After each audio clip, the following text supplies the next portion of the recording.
Sit through this mini documentary and soon you will see examples of hypocrisy, pointing out the psychological operations of social engineering, and be patient.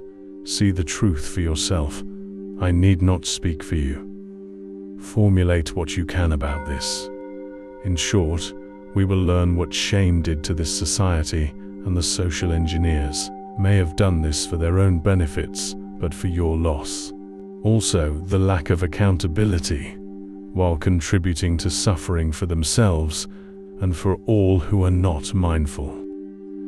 For the awakened men especially, please understand that feeling FOMO is an illusion, and in this case, one of Mara's and Kama. To reel you back in and away from continuing the journey. This is not demonizing desire, but it is the attachment to desire that is the problem. All things, which is what I said in the last video, that in order for SR to work for you, you would have to understand that you're actually creating the benefits that happen to you on your journey because you're manifesting it. It's not something that happens to everybody. Some guy can retain his whole life. I've retained for almost 3 years straight. I was thinking about this today, and I got no benefits from, but I don't like the fear mongering because it also is a way to keep you in control, and also you're validating these guys that want you to continue doing semen retention. You have to understand that a lot of these guys that are doing semen retention, they don't get women, they don't have a very good life other than on the internet. And when you can feel powerful, you're gonna do whatever you can to cling on to that.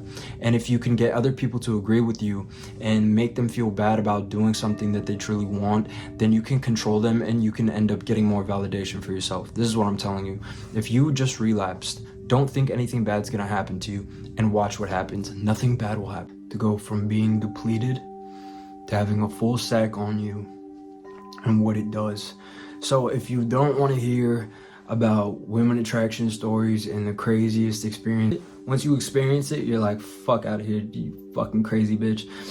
And then I see her post on Instagram like a week later and she has a boyfriend. And it's just like, I'm letting y'all know, don't do this shit for women attraction. You may get women attraction, but it's crazy. It's crazy how they act. Like, she was undressing herself. I didn't say shit. She doesn't even know me. She's just taking everything off, trying to suck my dick. Nobody says anything. Bro, I end up hanging out with her and we go to her friend's house. Her boyfriend calls her phone. Bro, don't do this shit. Don't be the bad guy, bro. Don't be the bad guy, but fuck, you're gonna have to live with this shit for the rest of your life. Like, I'm laughing about it now because it's fucking ridiculous. But like I said, don't watch this video if you're easily triggered. So her boyfriend calls her phone. And he's crying because he knows something's up, and I'm right next to the bitch. She's nude. She's just naked like a stripper, bro. She's ready to go. She answers, and he's like, "I'm gonna kill myself if you don't tell me where you are. I'm gonna kill myself if you don't tell." Bro, fucked up how these women will lie their ass off. Like, she wasn't saying that she was with another dude. She wasn't saying that she was with me and she was about to suck my dick. She wasn't saying any of that shit. She was just like, "Oh, I'm sorry, I'm busy right now, baby. Like, I'm gonna get back to you in a little bit." And he knows something's going on. So he's crying on the phone saying this is why you should never be a simp. Because you have no idea. This is why I don't trust women. Because I have been through all sides of the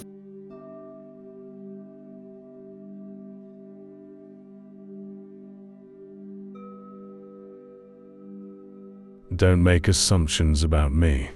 I have had opportunities to take women home where they wanted to, and hearing it was their boyfriend's special day or other such examples, I did not do anything. Even the thought of immediate pleasures alone, you can tell if you are awakened what the other is. Compassion means being the change. But notice how these neo-Puritans do the opposite and blame women and preach the opposite. They shame men so they can have more. Do you see? Also, the adverse effects are far and wide.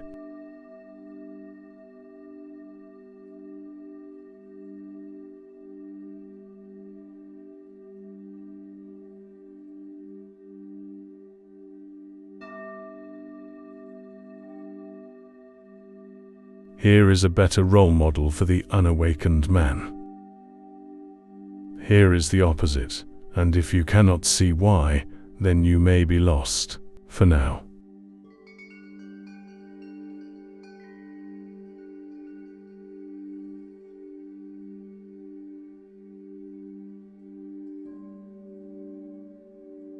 They can't think correctly.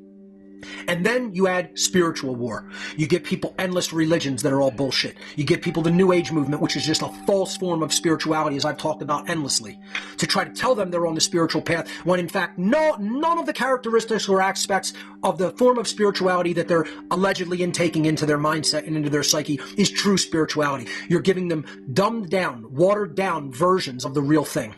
And then people think they're somehow on the spiritual path. This is what in the Rosicrucian mystery traditions they refer to as the Luciferic path. You don't even know what fucking original sin it is. It wasn't sex. It wasn't eating a fucking apple from a fucking tree, moron. It wasn't having sex, moron. It was fucking moral relativism is the original sin. It's taking the objective difference of right and wrong and saying, no, I'm going to decide that for myself. I'm not going to look at that as something objective that I need to learn and align my behavior to and become a truly moral fucking person. Oh no.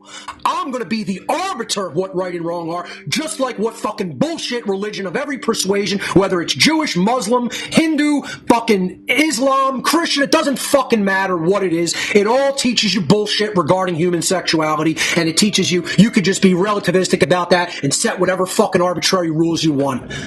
And you believe it because you're dumb, low IQ fucking morons.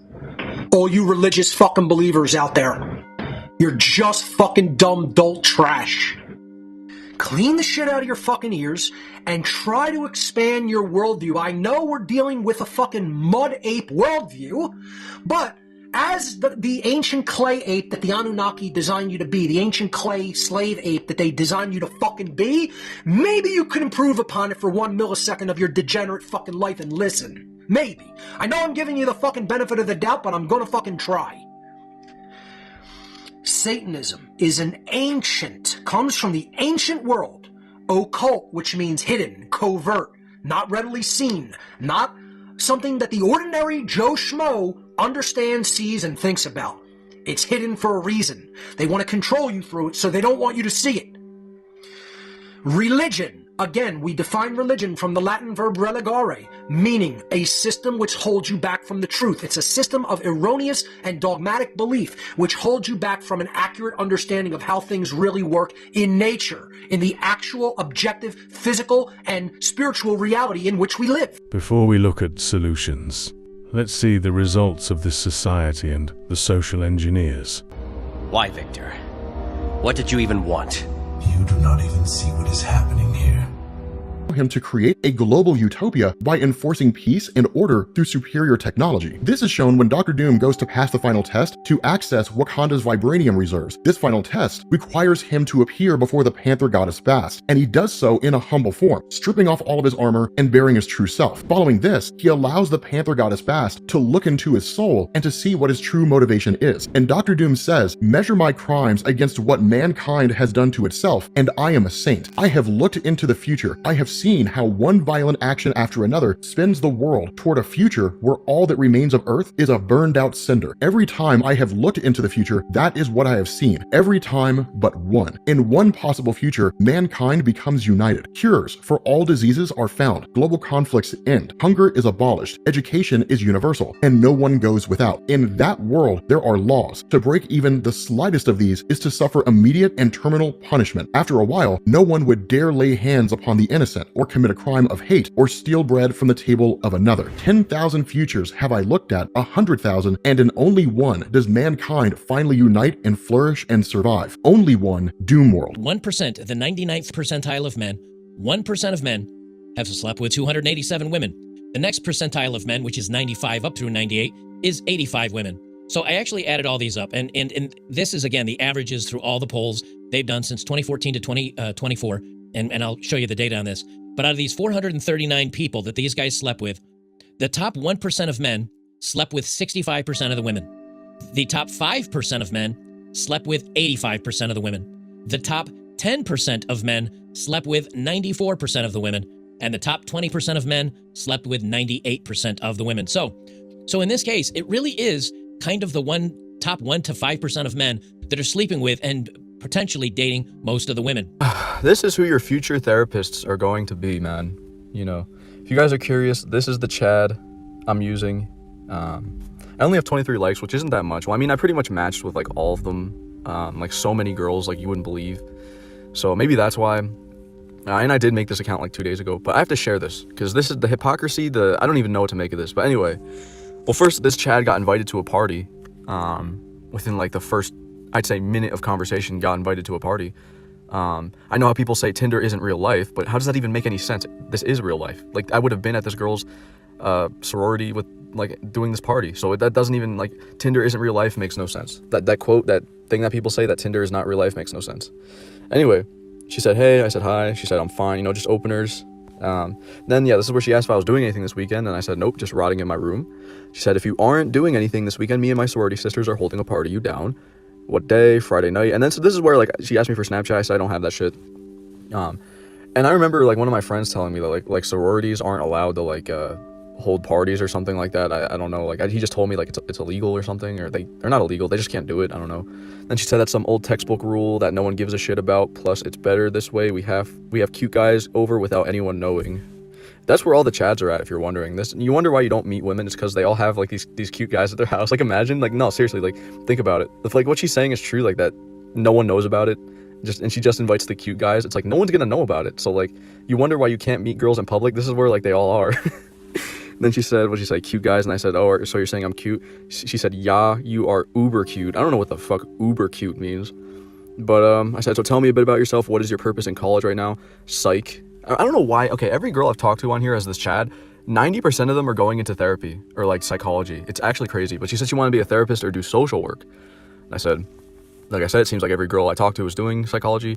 And this is where she says, I've always had a way of connecting with people and comforting them. Plus, I like to help others. It's in my nature. Okay, this is where, like, I don't know, you just gotta see this shit for yourself. But I said, do you think there are some people who are going to be your patients for therapy that cannot be saved no matter how much therapy they get? She said, yes, the sad truth is that we are taught that there are some people who can't be saved, but it doesn't mean we should not try. Everyone deserves a fighting chance. And this is where I came in with this question. I said, let's say, for example, a 5'2", 30-year-old Indian janitor comes to you in struggles of his love life and tells you that he will never get a girlfriend and that it's over. What would you do? This is what she said. Well, first, I would comfort him by saying he is not alone. Also, that question is silly. There is someone for everyone. Everyone has a chance at love. Oh, boy. And then I said, yeah, but would you date him? Then she said, well, no, because he's a patient. And I said, all right, fair enough, fair enough. But what if this 30-year-old 5'2" virgin janitor asked you out? What would you say? And then she said, 30 years old. This is where, okay, ready? 30 years old? Well, first, I'm only 19, so he's way too old for me, and a virgin at 30. I've never seen or heard someone that old remaining a virgin. I haven't had sex in almost a month, and I'm going crazy. I can't imagine being 30. What the fuck? And then I said, well, I'm a virgin, and it's over for me, lol. And then she said, I call cap. You are literally so damn hot, unless it's a choice. And I said, nope.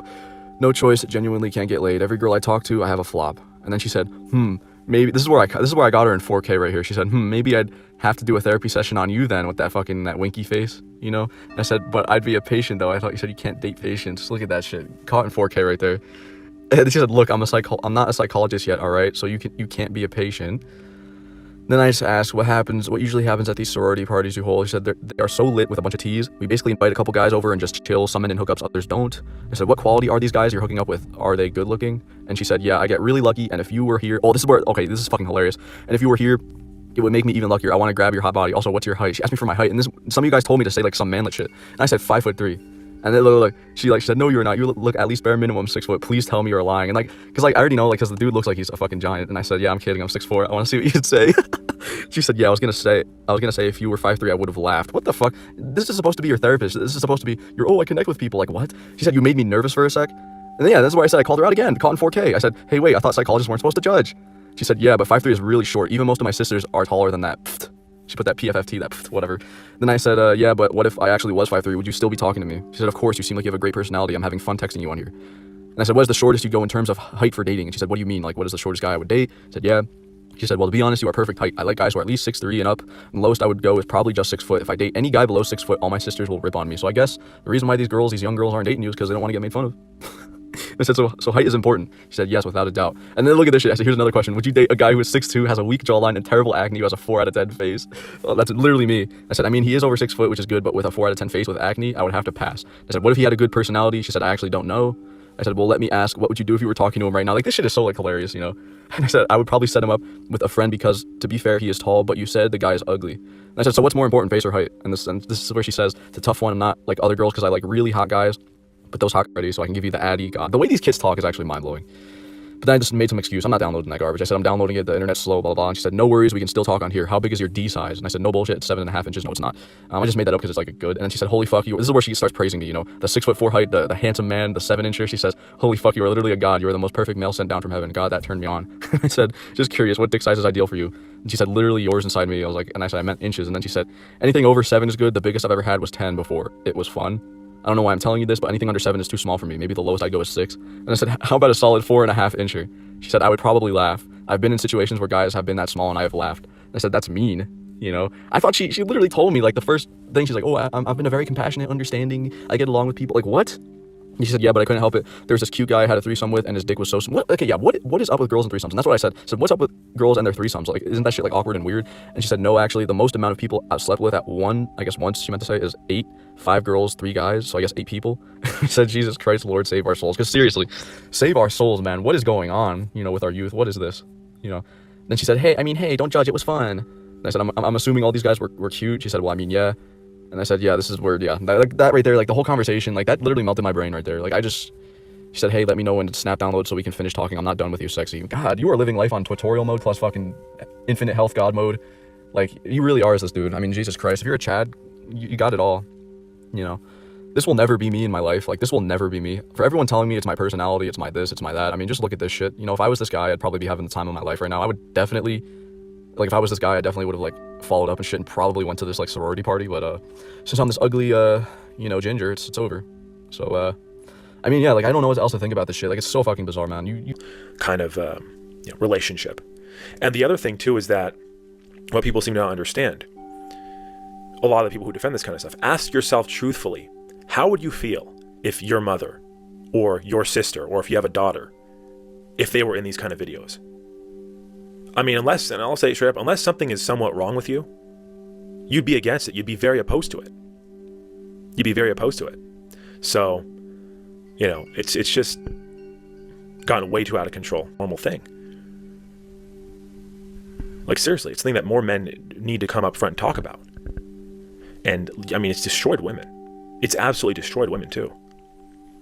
You know, like I said, the vulgar stuff, the crazy things now, the crazy expectations with dating is in part because of that.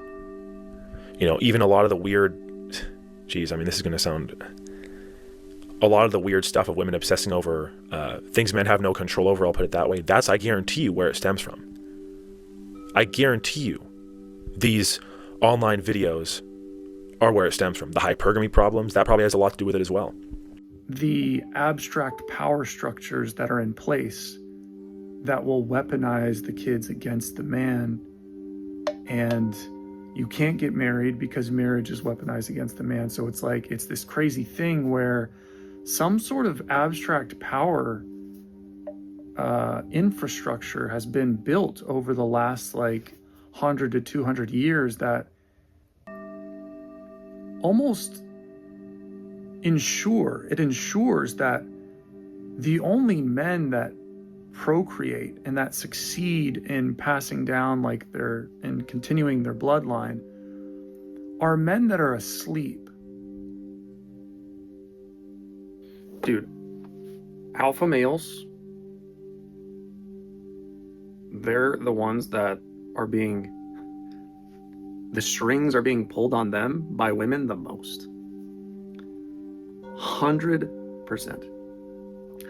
Dudes that have it in their minds that they're out there killing themselves, trying to like hustle and grind and make tons of money and be jacked and ripped and have all this charisma that they're going to learn from some alpha male online course for $1,000 a month or whatever.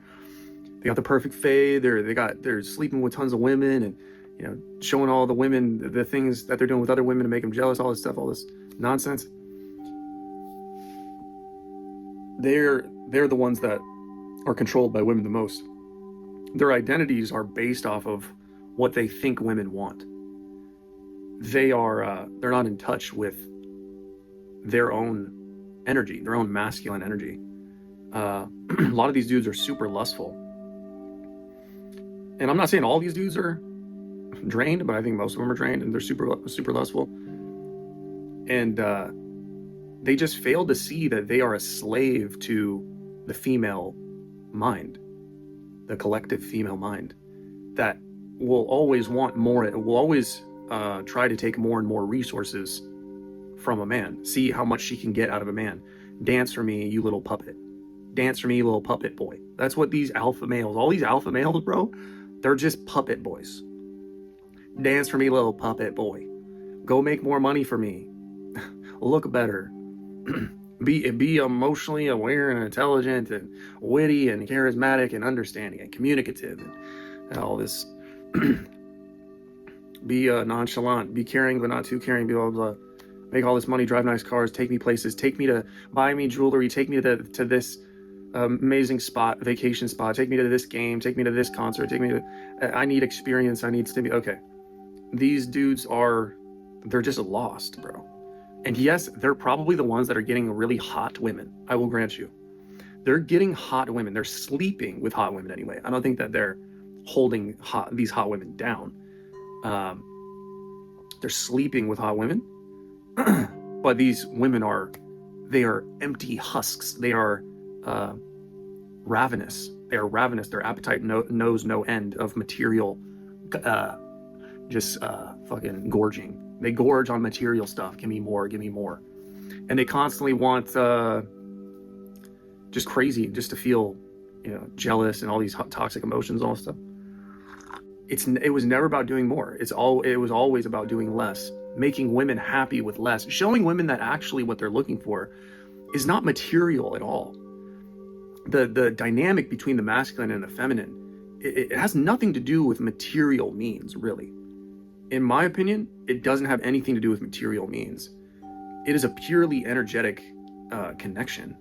And I think what the masculine really does is it calms the neuroses, just the craziness of a female. It calms her, puts her at ease, puts her to bed, allows her to relax, allows her to just spread her femininity in like full blossom.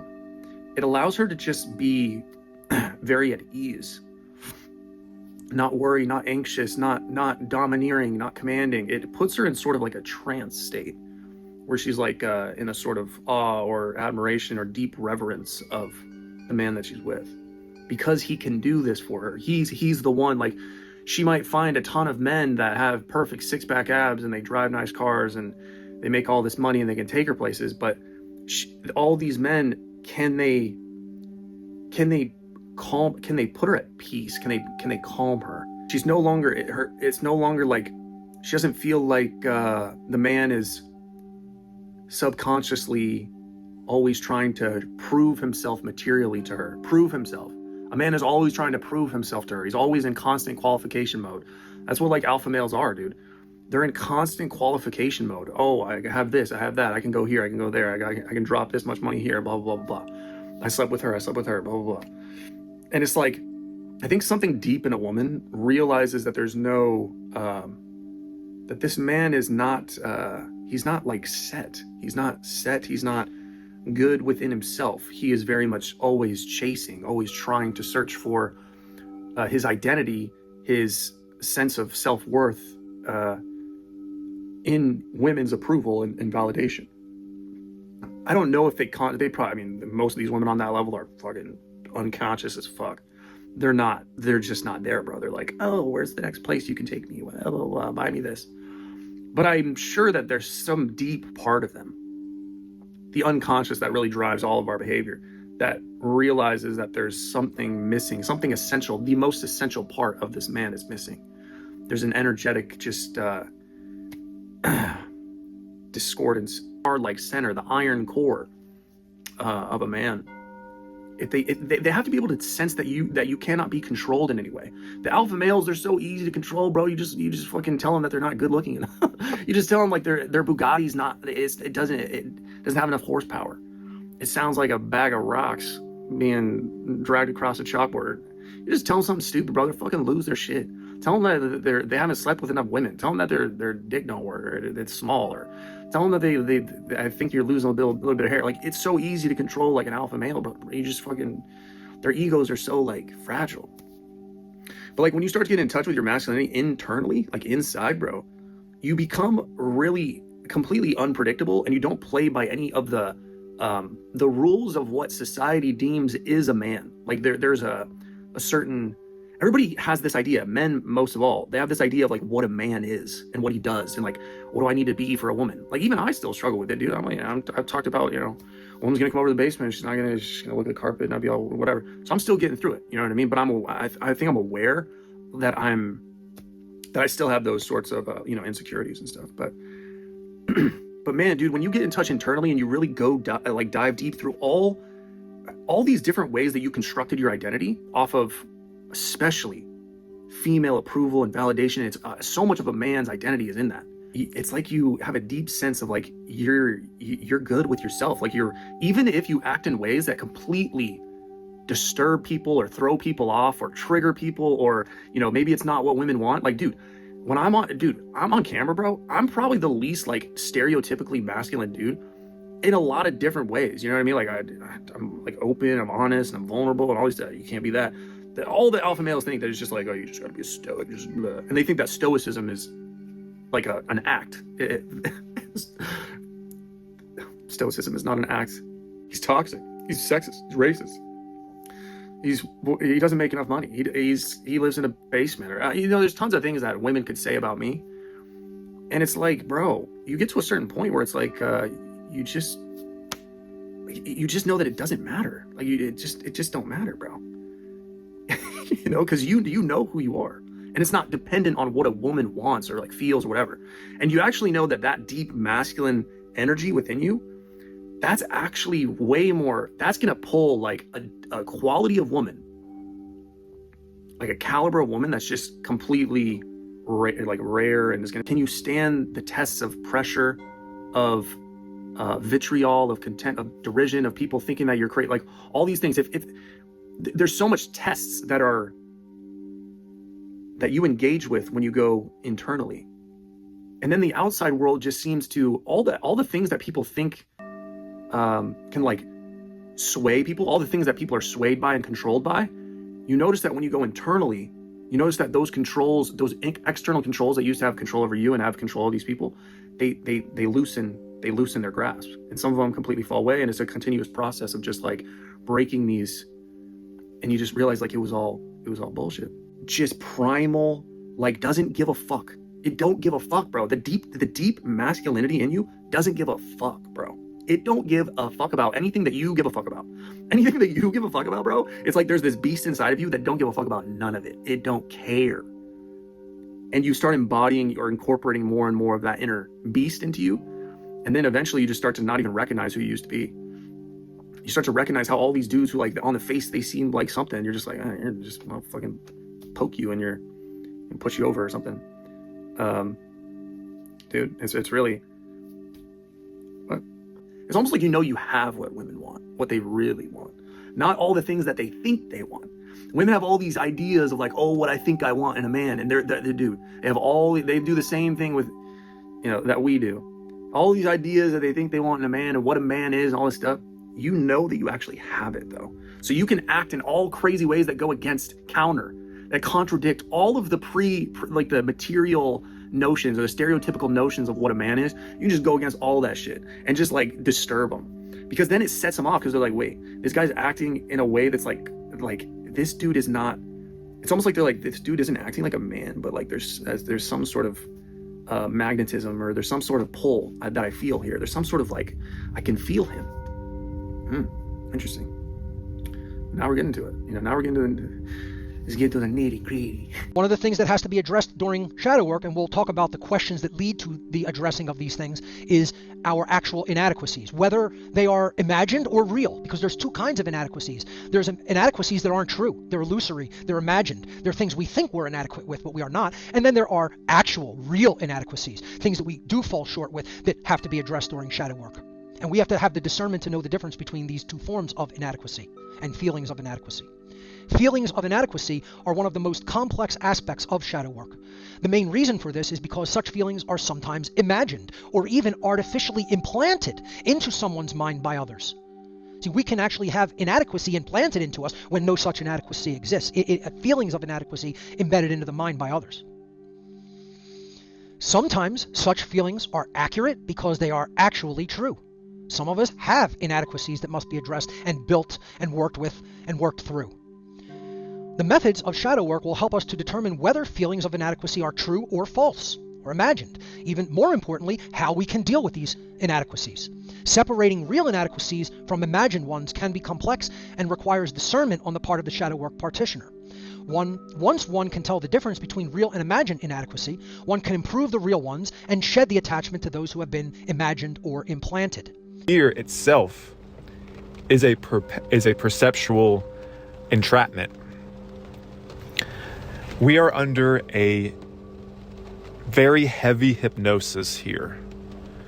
Our perceptions are manipulated, our beliefs are false, and fear itself is a control mechanism of our perception. Fear can only exist when you don't have connection to who you truly are, which is an infinite consciousness. Now, in this hypnotic state, fear rules everything. And the imagination can bring fear to you as well. And the body amplifies that. The body actually keeps fear within it. It amplifies it. This is a world that does not respect sovereignty. This is a world that only wants to enslave you. And how does it enslave you? Through fear. That's its number one weapon against you, because it's hoping that you don't recognize who and what you actually are outside of this hypnotic, nightmarish realm. If you carry the beliefs and the conditioning of being a human outside of here, your beliefs are going to reflect who you think you are. So once you're out of here, those beliefs of, oh, I'm still a human. Oh, fear is taken over me. There's nothing I can do about this. I'm going to be harmed. I'm going to lose something. I'm going to be fill in the blank.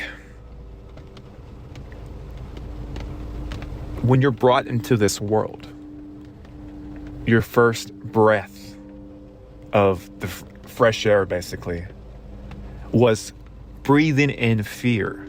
There is nothing to fear.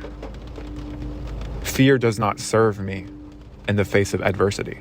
Even if you're in the face of adversity, fear doesn't do anything for me other than it's just a program to get you to react, to take away your sovereign will, to get you into a state of fear and helplessness, and I have to react, not respond. How do I consciously want to respond to the situation that's in front of me? You wield no power over me, only the perception of that power.